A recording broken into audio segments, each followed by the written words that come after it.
Movie की शुरुआत होती है एक बहुत बड़े स्टेडियम से, जहां साउथ कोरिया के हजारों लोग एक्साइटेड होकर चीख रहे होते हैं और वो हंट्रेस ग्रुप की सिंगर्स को उनका बड़ा शो शुरू करने के लिए बुलाते हैं। मगर उन फैंस में से किसी को भी नहीं पता होता कि ये लड़कियां सिर्फ सिंगर नहीं है, बल्कि मॉन्स्टर्स का शिकार करने वाली भी हैं। पहले शैतान दुनिया पर हमला करते थे, जहां वो लोगों की आत्माओं को चुरा कर अपना गुलाम बना लिया करते थे। फिर उन सब की पावर्स को इकट्ठा करके वो अपने लीडर को दे दिया करते थे, जिसका नाम गुइमा था, ताकि वो और ताकतवर बन सके। लेकिन उन मॉन्स्टर्स की फौज को 3 जादुई वॉरियर्स ने रोका था। ये लोग इन मॉन्स्टर्स के दरमियान दीवार बना देते थे। इन जादूगरनियों की आवाजों में इतनी पावर थी कि वो इन बुरे मॉन्स्टर्स को खत्म कर सकती थी। उनकी सिंगिंग की एनर्जी ने दुनिया को बचाने के लिए एक शील्ड दी, जिसने जादुई बैरियर की तरह काम किया, जिसे हेनमुन कहते हैं। और हर आने वाली नस्ल में से 3 वॉरियर सिंगर्स चुनी जाती हैं, जो ये मिशन आगे लेकर चलती हैं। अपनी फोर फादर्स यानी अपने बड़ों की कहानी सुनने के बाद सेलिन अपनी तीनों स्टूडेंट्स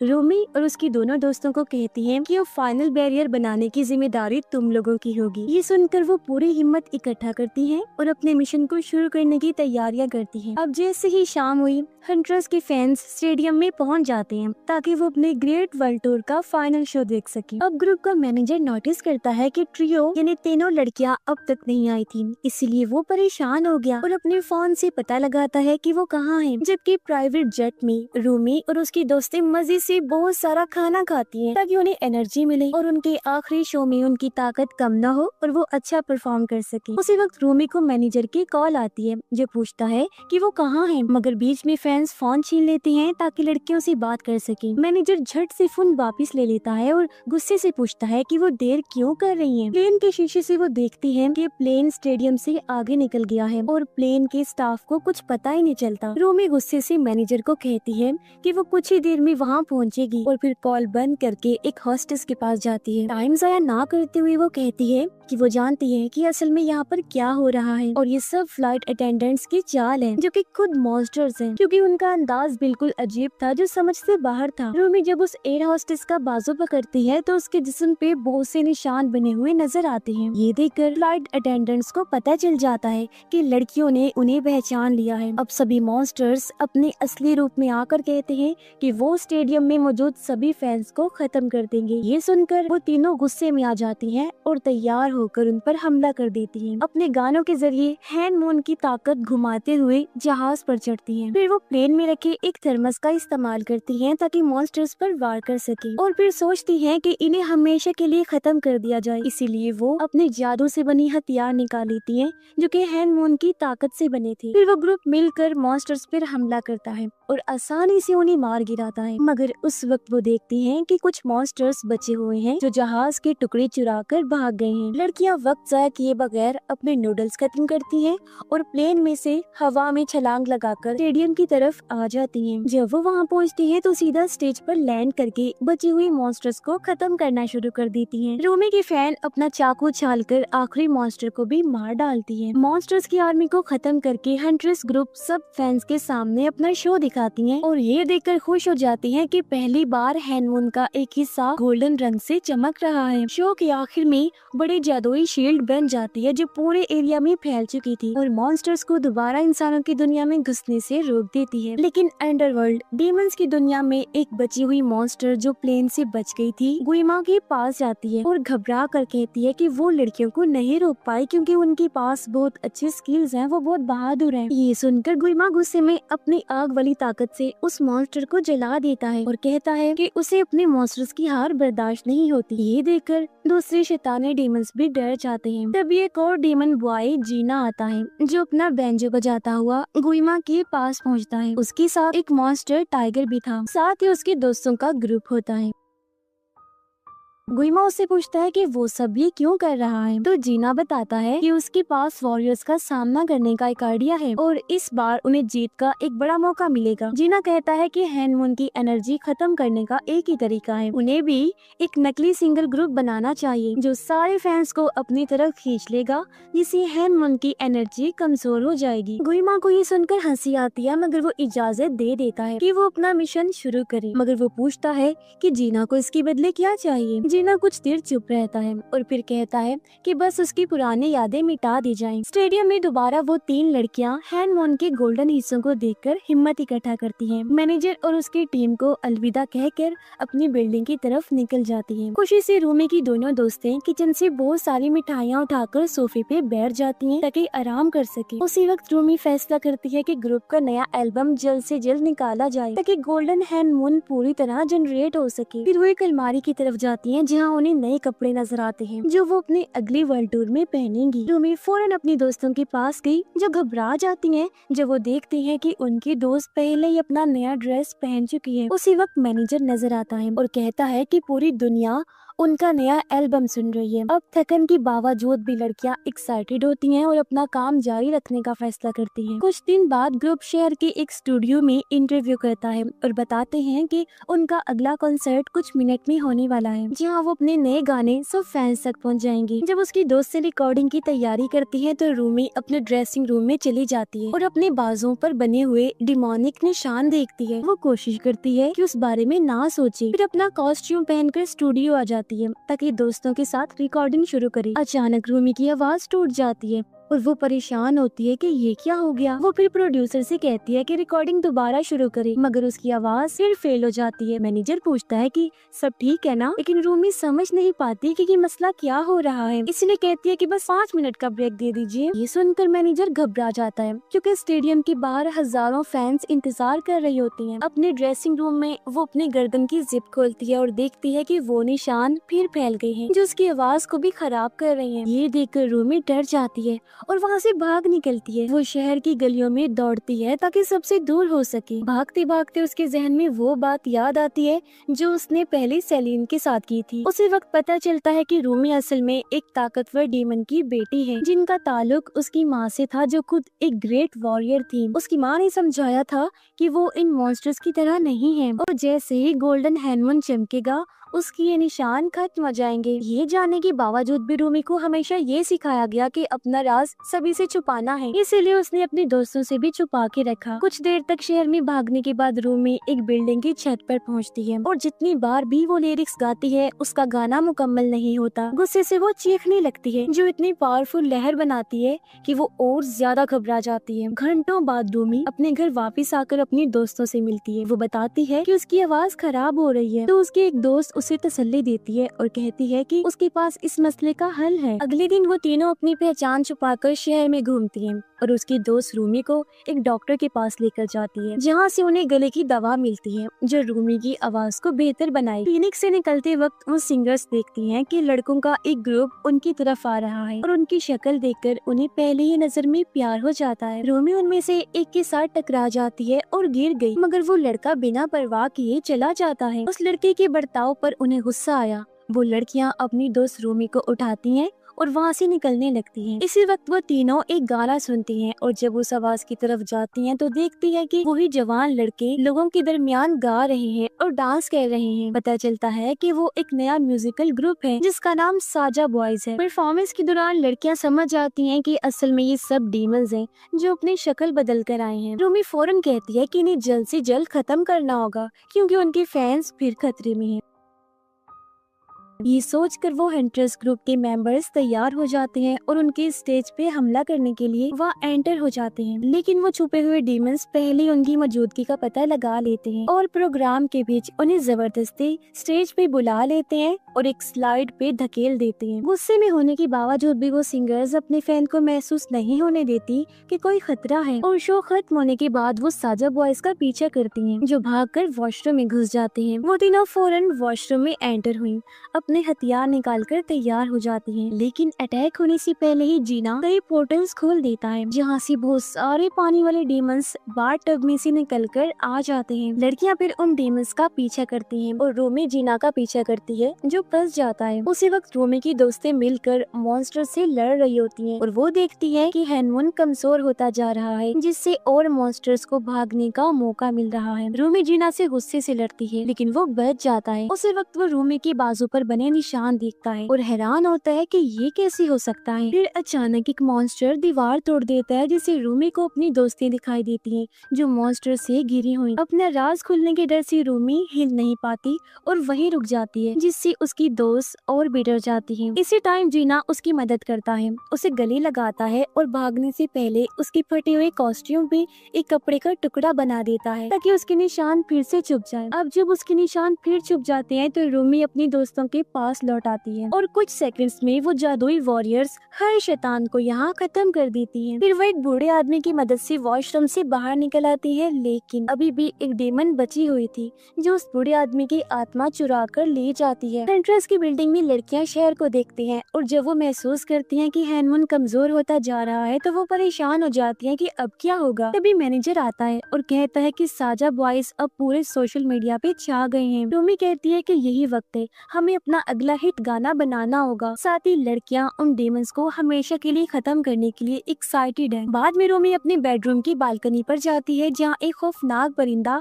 उसे हैरान कर देता है और उसे जीना की डिमोनिक टाइगर तक ले जाता है। वो जानवर रूमी को एक खत देता है और जैसे रूमी उसे खोलती है तो पता चलता है कि ये साजा बॉयज के लीडर की तरफ से दावत है कि रात को मिलने आई। फिर वो परिंदा और टाइगर फौरन वहाँ से गायब हो जाते हैं, मगर रूमी के दिल में शक होने के बावजूद वो फैसला करती है कि उस दावत को कबूल करके उससे मिलने जाए। जैसे वो वहाँ पहुँचती है, रूमी कोशिश करती है कि जीना पे हमला करे अचानक, मगर उसे समझ आता है कि वो तो सिर्फ एक डमी थी। फिर जब वो ग्रुप के लीडर को देखती है तो दोबारा हमला करने की कोशिश करती है, लेकिन जीना उसे रिलैक्स करने की कोशिश करता है और कहता है कि वो सिर्फ बात करना चाहता है और बताता है कि उसकी जिंदगी में होने वाली सारी बुरी चीजों का जिम्मेदार गुइमा है। जीना ये बताता है कि माजी में उसकी आत्मा को एक डीमन लॉर्ड ने कैद कर लिया था। फिर वो रूमी से पूछता है कि उसे ये निशान कैसे मिले, मगर वो मना करती है और दोबारा हमला करती है, लेकिन लड़का गायब हो जाता है, इसीलिए वो नाराज हो जाती है। वक्त गुजरने के साथ वो सिंगर्स अपना नया गाना शुरू कर देती हैं और प्रोडक्शन के दौरान वो हैनमून से निकलने वाले डीमंस का शिकार भी करती रहती हैं। इस बीच वो शैतानी टाइगर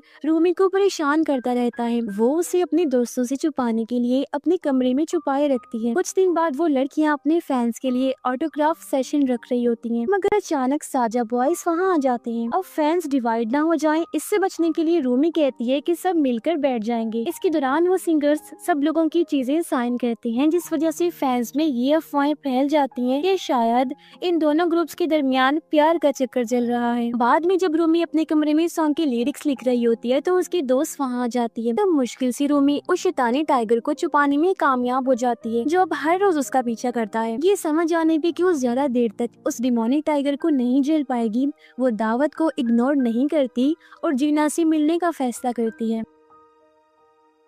इस दौरान मॉन्स्टर्स पूरे इलाके में लोगों की आत्माओं को कैद करते हैं और कुछ दिन के अंदर अंदर शहर से काफी लोग गायब होने लगते हैं। जीना से मिलने पर उसे बताती है कि उसने एक तरीका ढूंढ लिया है जिससे वो जीना को गुइमा के कब्जे से आजाद कर सकती है और कहती है कि डीमन लॉर्ड का इंसानी दुनिया पे कोई असर नहीं रहेगा जब गोल्डन हैनमून का टाइम पूरा हो जाएगा। रूमी जीना से कहती है कि वो हंट्रेस ग्रुप को दोबारा मशहूर करने में मदद करे, क्योंकि जब वो अपने फैन से मजबूत ताल्लुक बनाएंगे तो वो इतनी ताकतवर दीवार बना सकती हैं जो गुइमा को हमेशा के लिए कैद कर देगी। साथ ही वो कहती है कि अगर जीना सच में डीमन लॉर्ड की चालाकियों से आजाद रहना चाहता है तो वो गोल्डन हैनमून की बनने के बाद इंसानों के दरमियान जिंदगी गुजार सकता है, मगर जीना कुछ देर सोचता है और इस बात से मना कर देता है। उसी वक्त एक ब्रेसलेट बेचने वाली औरत वहाँ आती है जो रूमी को अपनी चीजों में से एक ब्रेसलेट देती है। रूमी जीना को मनाने की कोशिश करती है वो ये ब्रेसलेट अपने पास रखे और कहती है कि उनका आजाद होने का सिर्फ एक तरीका है, वो यही है कि वो बुरे लीडर को हरा दे। कुछ दिन बाद वो ट्रियो स्टेज पे प्रैक्टिस करती है, मगर रूमी कहती है कि उसे अब जो लिरिक्स मिले हैं वो पसंद नहीं आए। ये सुनकर लड़कियां हैरान हो जाती हैं और उसके बर्ताव पे सवाल उठाती हैं, मगर अचानक एक जोर का झटका स्टेज पे आता है। उन्हें शक होता है कि कोई बड़े मॉन्स्टर्स का झुंड निकलने वाला है, इसीलिए वो प्रैक्टिस छोड़ के निकल पड़ती हैं और मैनेजर वहाँ अकेला रह जाता है। फिर वो तीनों सबवे के ऊपर पहुँचती हैं जहाँ बहुत सारे डीमंस उनकी तरफ आ रहे होते हैं। मुसाफिर मुसाफिरों को बचाने के लिए वो गुस्से से उन मॉन्स्टर पे टूट पड़ती हैं और अपना नया गाना गाते हुए उन्हें कमजोर कर देती हैं। जब वो मॉन्स्टर से लड़ रही होती हैं, रूमी अचानक एक बड़े डीमन बॉस के हमले से हैरान हो जाती है, जो उसे इतनी जोर से मार देता है कि वो दूर जाके गिरती है। लड़कियां फौरन अपनी दोस्त को बचाती हैं और एक डबल कॉम्बो मूव रूमी की दोस्त करके अपना हथियार जमीन में घुसा देती है और आसपास के सारे मॉन्स्टर्स को मार गिराती है। मगर तब तक देर हो चुकी थी और जब वो सबवे के कंपार्टमेंट से निकलती हैं तो देखती हैं कि सब मुसाफिरों को उन मॉन्स्टर्स ने कैद कर लिया है। सबवे जब स्टेशन तक पहुंचता है तो रूमी की दोनों दोस्तें उसके बगैर उदास होकर वहां से चली जाती हैं। घंटों बाद रूमी फिर जीना से मिलती है और उनकी बातचीत के दौरान ये मान लेती है कि जब से उसने जीना से बात करना शुरू किया है उसकी आवाज फिर से ठीक हो गई है। फिर वो दोनों मिलकर गाना गाते हैं और गाने के बाद जीना महसूस करता है कि उसके दिमाग में अब गुइमा की आवाज सुनाई नहीं दे रही। इससे जीना इरादा कर लेता है कि वो रूमी की मदद करेगा और वादा करता है कि अगले कॉन्सर्ट में अपने ग्रुप की फेम खत्म कर देगा ताकि ट्रियो ग्रुप फिर से सामने आ सके। रूमी खुशी से घर लौटने का फैसला करती है, मगर उसी टाइम जीना इन्फर्नल लॉर्ड में वापस खींच लिया जाता है, जहाँ गुइमा उसे उसकी माजी की याद दिलाता है। जीना अपनी यादों में देखता है कि किस तरह उसने अपनी फैमिली को उस वक्त छोड़ दिया था जब उन्हें उसकी सबसे ज्यादा जरूरत थी। जीना घबरा जाता है, मगर गुइमा कहता है कि वो अपना वादा निभाएगा और वो यादें मिटा देगा अगर जीना उसका हुक्म मानकर चले तो। अगले दिन वो लड़कियां फिर मिल जाती हैं और फैसला करते हैं कि अगले कॉन्सर्ट के लिए एक नया गाना चुना जाएगा। शाम के वक्त स्टेडियम फिर से लाखों फैन से भर जाता है और प्रेजेंटर जबरदस्त शो का आगाज करता है। जब वो लड़कियां अपने ड्रेसिंग रूम की तरफ जा रही होती हैं तो उनका सामना जीना और उसके ग्रुप से होता है, जो स्टेज की तरफ ही जा रहे होते हैं और रूमी देखती है कि जीना पहले से ज्यादा सीरियस लग रहा है। एक्साइटेड होकर प्रेजेंटर ऐलान करता है कि साजा बॉयज का शो अब शुरू होने वाला है, मगर उसी वक्त अचानक सारी लाइट्स बंद हो जाती हैं, जिससे फैंस बहुत ज्यादा कंफ्यूज हो जाते हैं। थोड़ी देर बाद मैनेजर भागकर अपने सिंगर्स को ये बताता है कि दूसरे ग्रुप ने अभी स्टेज पे लड़ाई की है और कहता है कि यही मौका है कि वो अपने सब फैंस वापस जीत सकती हैं। ये सुनकर लड़कियां उम्मीद से भर जाती हैं और फौरन स्टेज की तरफ चल पड़ती हैं, जहां वो अपना जबरदस्त शो शुरू करती हैं और पूरी ऑडियंस को फुल एंटरटेन करती हैं। गाने के दौरान उसकी दोस्तें स्टेज से उतर जाती हैं ताकि रूमी अपना सोलो परफॉर्मेंस दे सके, लेकिन दोबारा स्टेज पे लौटने से पहले वो देखती हैं कि मैनेजर को सिक्योरिटी ले जा रही है। बगैर कुछ सोचे समझे वो लड़कियां उसे बचाने के लिए भाग पड़ती हैं, मगर वहाँ पता चलता है कि असल में वो डीमंस हैं जो अपनी पावर से उन्हें धोखा दे रहे थे। उसी वक्त कमरे की लाइट्स भी बंद हो जाती हैं और फिर एक नया गाना शुरू होता है। रूमी नोटिस करती है कि ये वही लिरिक्स हैं जो उन्होंने कल रिजेक्ट कर दिए थे। उसी टाइम रूमी को दो डीमंस घेर लेते हैं जो उसके दोस्तों के रूप में थे। वो उसे स्टेज पर धक्का देकर परेशान करने के लिए उसके चारों तरफ घूमने लगते हैं ताकि वो घबरा जाए। ये डीमंस रूमी का गोल्डन कॉस्ट्यूम उतार देती हैं, जिससे उसके निशान सबको नजर आते हैं। वो चीखने लगती है, जिसकी वजह से वेन्यू की सारी स्पॉटलाइट्स टूट जाती हैं और स्टेज छोड़कर जब वो भागती है तो उसके दोस्त उसके करीब आने से घबराती हैं। घबराई हुई रूमी उन्हें समझाने की कोशिश करती है कि क्या हो रहा है और चीख कर कहती है कि मुझे छोड़कर ना जाओ, मगर ये सुनकर उनका डर और बढ़ जाता है और वो अपने वेपन्स निकाल लेती हैं ताकि अपनी हिफाजत कर सके। रूमी इतना सब होने के बाद उदास होकर वहाँ से भाग जाती है और जब वो जीना से मिलती है तो पूछती है कि ये सब उसने क्यों किया। फिर वो डीमन जवाब देता है कि जितना कुछ उसने अब तक बोला था सब झूठ था और कहता है कि रूमी को उसे इसी तरह कबूल करना होगा जैसा वो है, क्योंकि अब कुछ भी बदल नहीं सकता। इस बहस के बाद जीना वहाँ से चला जाता है। अब जो कुछ हो रहा था उसके लिए खुद को जिम्मेदार मानते हुए रूमी अंदर से टूट जाती है। अब जैसे वो जाने लगती है उसके पीछे से एक काली दरार भी बनने लगती है। इसी वक्त रूमी की दोनों दोस्तें देखती हैं कि हैनमन बिल्कुल खत्म होने वाला है और मैनेजर भी खामोश हो जाता है जब वो देखता है कि हंट्रेस ग्रुप के फैंस तेजी से कम हो रहे हैं। थोड़ी देर बाद साजा बॉयज हर स्क्रीन पे नजर आते हैं और जीना ऐलान करता है कि वो हंट्रेस यानी के-पॉप ग्रुप जो इसी हादसे के बाद बर्बाद हो गया है, हमारी परफॉर्मेंस उनके लिए ट्रिब्यूट होगी। वो सबको ग्रेट सोल टावर में होने वाली शो में आने की दावत देता है। अब इससे पहले कि कोई कुछ समझे, मैनेजर और रूमी की दोस्तों के दिमाग में अजीब सी आवाज गुनगुनाने लगती है जो उनका कंट्रोल छीन लेती है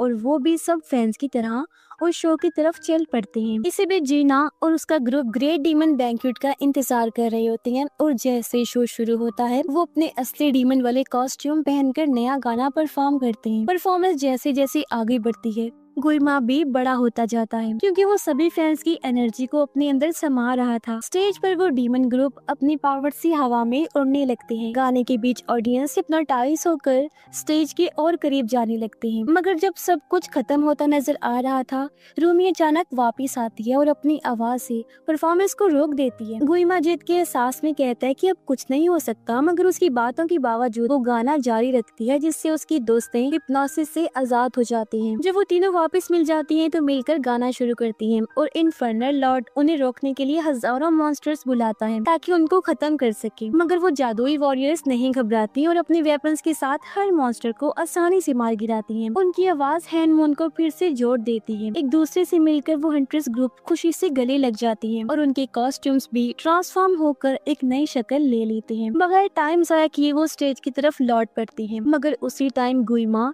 सब डीमंस की ताकत एब्सॉर्ब कर लेता है और अपनी आग रूमी की तरफ फेंकता है, जबकि साजा बॉयज रूमी की दोस्तों पर हमला कर देते हैं। इनफर्नल लॉर्ड के अटैक से मरने से पहले रूमी को जीना बचा लेता है। वो माफी मांगता है अपने सब गुनाहों के लिए जो उसने रूमी की जिंदगी में किए। घबराई हुई रूमी उसे कहती है कि वो उसे छोड़कर ना जाए क्योंकि वो चाहती है कि सब आजाद हो सके। जीना जवाब देता है कि वो आजादी तो मिल चुकी है पहले ही और अपनी आत्मा रूमी को दे देता है, जिससे वो बहुत बड़ी ताकत हासिल करती है। उससे में रूमी एक जबरदस्त वार करती है जो गुइमा को 2 टुकड़ों में काट देता है और फिर वो डीमन लॉर्ड की तरफ दूसरा हमला करती है, जबकि उसकी दोस्तें साजा बॉयज के हर मेंबर को खत्म कर देती हैं ताकि इस सब का हमेशा के लिए खात्मा किया जा सके। फिर वो तीनों मिलकर गुइमा की तरफ उड़ती हैं और अपने फैन से मिली हुई सब ताकत इकट्ठा करके आखिरकार उसे हरा देती हैं। गुइमा के खात्मे की वजह से हैनमून पूरी दुनिया में फिर से मजबूत होकर फैल जाता है। अब ये सब कुछ होने के बाद फैंस जब उनके लिए तालियां बजाते हैं तो वो लड़कियां खुशी महसूस करती हैं। उन्होंने आखिरकार दुनिया के सबसे बड़े खतरे को हरा दिया था। उनके चेहरे पर एक सुकून की लहर दौड़ जाती है और इसी के साथ इस फिल्म की कहानी भी यहीं पर खत्म हो जाती है।